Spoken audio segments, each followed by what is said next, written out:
سرکار دو عالم صلی اللہ تعالی علیہ وسلم نے پوچھا مائی کدھر کا ارادہ ہے؟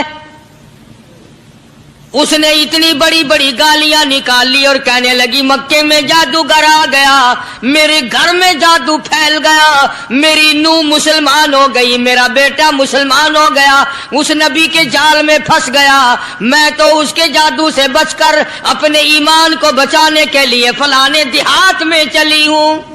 مدنی کریم صلی اللہ تعالی علیہ وسلم نے فرمایا مائی کمزوروں کا سامان اٹھانے کے لیے میں آیا ہوں، جس کا اس دنیا میں کوئی وارث نہیں اس کا وارث بننے کے لیے میں آیا ہوں، یہ سامان مجھے دے۔ سرکار مدینہ صلی اللہ علیہ وسلم نے اپنے سر مبارک پہ گٹھڑی اٹھا لی اور بوڑھی مائی کے پیچھے پیچھے چل دی ہے۔ اس نے اپنی منزل مقصود تک راستے میں ہزاروں لاکھوں گالیاں بکی، گھر میں جادو پھیل گیا، میری نوح مسلمان ہو گئی، میرا بیٹا مسلمان ہو گیا، اس نبی کے جال میں پھنس گیا، میں تو اس کے جادو سے بچ کر اپنے ایمان کو بچانے کے لیے فلانے دیہات میں چلی ہوں۔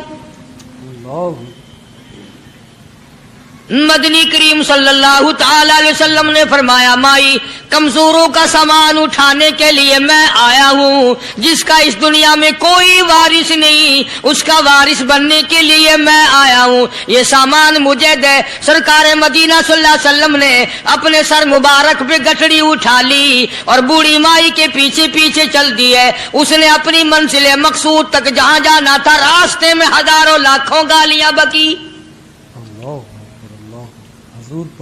میرے گھر کا بیڑا غرق کر دیا، میرے گھر میں دین نیا پھیلا دیا، جادو پھیلا دیا، نئی نئی چیزیں آ گئی، پرانا دین ختم کر دیا، میرے گھر کی رسوائی ہو گئی، میں اپنا ایمان بچانے کے لیے آئی ہوں۔ جہاں بڑھیا مائی نے جانا تھا منزل مقصود پہ پہنچ گئی، ٹھکانے پہ پہنچ گئی، سامان نیچے اتروا کر حضور کو پلہ پھیلا کر جھولی پھیلا کے دعائیں دینے لگی اور کہنے لگی او میرے بیٹا جیسے اس جادوگر سے میں بچ کے آ گئی ہوں، جیسے اس دین نئے پھیلانے والے سے میں بچ کر آ گئی ہوں، میرا دین بچ گیا، میرا ایمان بچ گیا، میری دعا ہے اللہ کرے تو بھی بچ جائے۔ سرکار مدینہ صلی اللہ تعالی علیہ وسلم کی آنکھوں میں آنسو آ گئے، فرمایا مائی جس کو سارے راستے میں گالیاں دیتی آئی ہو، جو تیری گٹھڑی اٹھا کے سر پہ لایا ہے، جو تیری ساتھ آیا ہے، جسے جادوگر کہتی ہو، جسے گالیاں دیتی دیتی تھکتی نہیں ہو، وہی اللہ کا پاک پیغمبر محمد الرسول اللہ، میں تیرے سامنے موجود ہوں۔ میں تیرے سامنے اٹھ کھڑی ہوئی، حضرت کے قدموں پہ گر پڑی اور کہنے لگی اگر تو وہ نبی ہے تو میں اشہد اللہ الہ الا اللہ و اشہد ان محمد رسول اللہ۔ کلمہ پکار اٹھی، بڑھیا اسلام قبول کر۔ آج کہاں یہ چیزیں ملیں گی؟ اور اگر آپ لوگ تلاش بھی کرتے ہیں تو صرف مولویوں کے لیے، جی اخلاق مولویوں کے اندر ہونا چاہیے، کردار مولویوں کے اندر ہونا چاہیے، پاک دامنی مولویوں کے اندر ہونی چاہیے، سچائی اور سچ بولنا صرف مولویوں کے لیے ہونا چاہیے، باقی لوگ سارے ہی لانتی ہو کے مرنے چاہیے جھوٹ بول بول کے۔ مولویوں کے لیے اور خدا کا دروازہ تو سب کے لیے برابر ہے۔ یہ تمہیں کس نے تعلیم دی کہ سچ بولے تو مولوی، اور حلال کھائے تو مولوی، اور پاک دامن رہے تو مولوی، زنا سے بچے تو مولوی، قتل سے بچے، تمہارے لیے سب کچھ جائز ہے۔ یہ ایک ذہن ہے پوری دنیا کے مسلمانوں کا کہ جی ہم تو عوام ہیں، ہمارا کیا ہے۔ مدنی کریم صلی اللہ علیہ وسلم کا دین بادشاہ کے لیے، وزیر کے لیے، پیر اور فقیر کے لیے، ایک مزدور اور ایک عام آدمی کے لیے، سب کے لیے اللہ کا دین برابر ہے۔ اس میں کسی کی لحاظ نہیں کہ بھئی اس کا تو یوں کر دیا جائے چلو کوئی بات نہیں، وہاں کوئی بات نہیں تو مسئلہ ہی نہیں۔ جتنے سانس لے رہے ہو، جتنے بھی سانس آ جا رہے ہیں، تمام ایک ایک سانس کا حساب و کتاب ہوگا۔ اسی لیے تو بزرگ فرماتے ہیں کہ ہر وقت اور ہر لمحہ موت کو اپنے سامنے رکھو، تیاری رکھو ہر وقت، جب بلاوا آئے کہ میں جی تیار ہوں۔ اللہ والوں نے یہی تو تربیت کی. تم اللہ والوں کے قریب نہیں جاتے, فنکاروں اور ٹھگوں کے قریب جاتے ہو, نیک بندوں کے قریب بیٹھنا پسند نہیں کرتے. کیوں؟ اس لیے کہ نہ وہ تمہاری خوشامد کرے گا نہ تمہارا وہاں جی لگے گا. چاپلوسی کرے گا لفنگا آدمی, چمچا گیری کرے گا نکما آدمی. اگر کسی کو دین ایمان اپنا بنانا ہے تو اس کے لیے کوشش کرنی پڑے گی. اللہ کی ہدایت کسی کے پیچھے دوڑی نہیں پھرتی, اللہ کی ہدایت کو آدمی کو خود تلاش کرنا پڑے گا. خدا کا جہنم اور خدا کی جنت دونوں چیزیں اس نے بنا دی اور اعلان کر دیا, فمن شاء فلیؤمن ومن شاء فلیکفر. جس کا دل چاہے ایمان اپناؤ, جس کا دل چاہے کفر اپناؤ. خدا کی خدائی میں کوئی فرق نہیں آتا. ساری دنیا اگر کفر سے بھر جائے تو خدا کی شان میں ایک ذرہ برابر فرق نہیں آتا.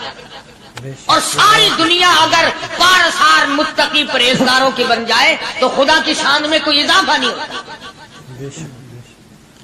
یہ تو بندہ جو کچھ بھی کرتا ہے اپنے لیے کرتا ہے. بازار میں جاؤ, جس کے پلے پیسہ ہو وہ جو چاہے سودا خرید لے, بس یہی بات ہے. قیامت میں بازار لگے گا, جس کے پاس نیکیاں ہوگی جنت ملے گی, ورنہ لعنت کے دریا میں ڈوب کر جہنم میں جائے گا. کوئی کسی کو نہیں بلا سکتا. فرمایا اولئک الذین اشتروا الضلالۃ بالہدی. فرمایا یہ وہ لوگ ہیں جنہوں نے گمراہی ہدایت کے بدلے خرید لی. اللہ تعالیٰ نے ہدایت دی, قرآن دیا, ایمان دیا, دین دیا, اسلام دیا, مدنی کریم صلی اللہ علیہ وسلم کی عظمت ملی, محبت ملی, اللہ کے پاک پیغمبر نے سب کچھ حوالے کر دیا, اور آج اس کے بدلے میں گمراہی خرید لی. قرآن اعلان کرتا اولئک الذین اشتروا الضلالۃ بالہدی. یہ ہے وہ لوگ جنہوں نے گمراہی کے بدلے ہدایت کے بدلے گمراہی خریدی. اور قرآن کے الفاظ تو سنو, خدا تمہیں نصیب کرے. کس وقت خریدی؟ فرمایا فما ربحت تجارتهم وما كانوا مهتدين. ہدایت ملنے کے بعد, مسلمان کے گھر میں پیدا ہونے کے بعد, مسلمان کہلانے کے بعد, ایماندار کہلانے کے بعد, اتنی بدعملی, اتنی بدتمیزی, اتنا گناہ کیا کہ مرتے وقت ادھر دم نکلا, ادھر جہنم میں پھینک دیا گیا.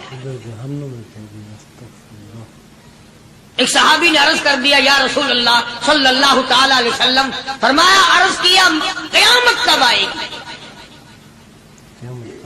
قیامت کب آئے گی؟ اللہ اللہ اللہ.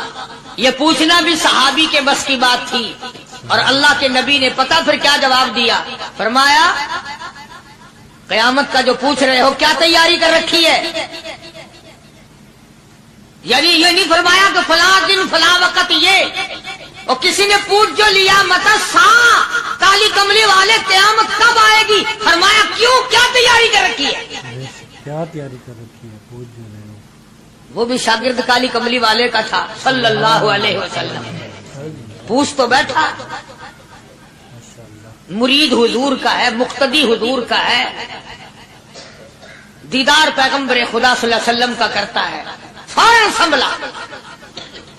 اس نے پوچھا نا قیامت کب آئے گی؟ اللہ کے نبی نے جلال میں فرمایا کیا تیاری کر رکھی ہے؟ سارے کون ہے سبحان اللہ. صحابی ایسا سنبھلا, کہنے لگا آقا میرے پاس تیری محبت کے سوا اور کیا ہے؟ اللہ اللہ, کیا جواب دیا؟ کہتا آقا میرے پاس تیری محبت کے سوا اور کیا ہے؟ میرے پاس تیری محبت کے سوا کیا ہے؟ کیا خوبصورت جواب. تم جیسا ہوتا تو کئی روزوں کا سہارا لگاتا, کوئی نمازوں کی بات کر کے کھو دیتا.